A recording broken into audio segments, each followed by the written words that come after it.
Welcome to Tamil spiritual story channel. இந்த வீடியோவில் நாம் 108 சக்தி தலங்களில் ஒன்றான சங்கர நாராயண திருக்கோவில் பற்றி கேட்கலாம். 1000 ஆண்டுகள் பழமையான இத்திருக்கோவில் தென்காசி மாவட்டத்தில் அமைந்துள்ளது. இக்கோவிலை உக்கிரபாண்டியன் என்னும் பாண்டிய மன்னன் கிபி 1022 கட்டினார். கோவிலில் ஆடி தவசு விழா ஆண்டுதோறும் ஆடி மாதம் உத்திராட நாளில் சிறப்பாக நடைபெற்று வருவது வழக்கம். ஏனென்றால் இந்நாளில்தான் இக்கோவிலானது உருவானது. சிவன் பெரியவரா விஷ்ணு பெரியவரா என்று நாகர்கள் கேட்டதற்கு இருவரும் ஒன்றுதான் என்று உலகிற்கு உணர்த்துவதற்காக அன்னை பார்வதி தேவியே ஊசி முனையில் ஒற்றைக்காலில் தவமிருந்து மக்களுக்கு தவத்தின் வலிமையை உணர்த்தியிருக்கின்றார். அந்த உன்னத திருக்கோலம் சங்கரன் கோவிலில் நிகழ்ந்திருக்கின்றது. இதற்கு ஒரு புராண கதையும் உண்டு. சங்கன் பதுமன் என்ற நாகவம்சத்து அரசர்களுக்கிடையே ஒரு போட்டி இருந்தது. சங்கன் சிவனை வணங்குபவர், பதுமன் விஷ்ணுவை வணங்குபவர். சிவன்தான் பெரியவர் என்று சங்கன் சொல்லுவான், விஷ்ணுதான் பெரியவர் என்று பதுமன் சொல்லுவான். இருவருக்குமே சண்டை வந்தது. நாமாக ஏன் சண்டை போட வேண்டும்? அந்த பார்வதி தேவியிடமே சென்று இதை கேட்டுவிடுவோம் என்று தேவி பார்வதியிடம் சென்றனர். அன்னை என்ன சொல்லுவாள்? யாருக்கு ஆதரவாக கருத்து கூறுவாள்? அன்னைக்கு தெரியாதா இருவருமே ஒன்றுதான் என்று?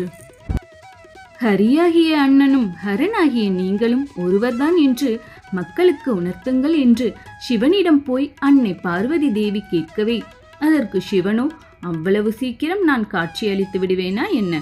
அதற்கு நீ தவம் இருக்க வேண்டும் என்றார். அதை கேட்ட அன்னை, நான் தவம் இருக்க எங்கு செல்ல வேண்டும் என்று கேட்டாள். அதற்கு சிவனோ, புன்னை மரங்கள் நிரம்பிய வனத்தில் முனிவர்கள் புன்னை மரம் வடிவில் என்னை நோக்கி தவம் இருக்கின்றார்கள். அங்கு சென்று நீயும் தவம் இரு.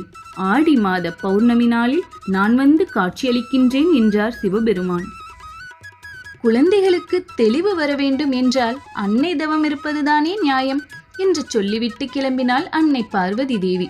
பார்வதி தேவியுடன் தோழியர்களும் பசு வடிவில் கிளம்பினார்கள். பார்வதி தேவி பசுக்களுடன் தவம் இருந்ததாலேயே கோமதி அம்பாள் என்று அழைக்கப்பட்டாள். கோ என்றால் பசு, மதி என்றால் மதி போன்ற முகம் கொண்டவள் என்று பொருள்.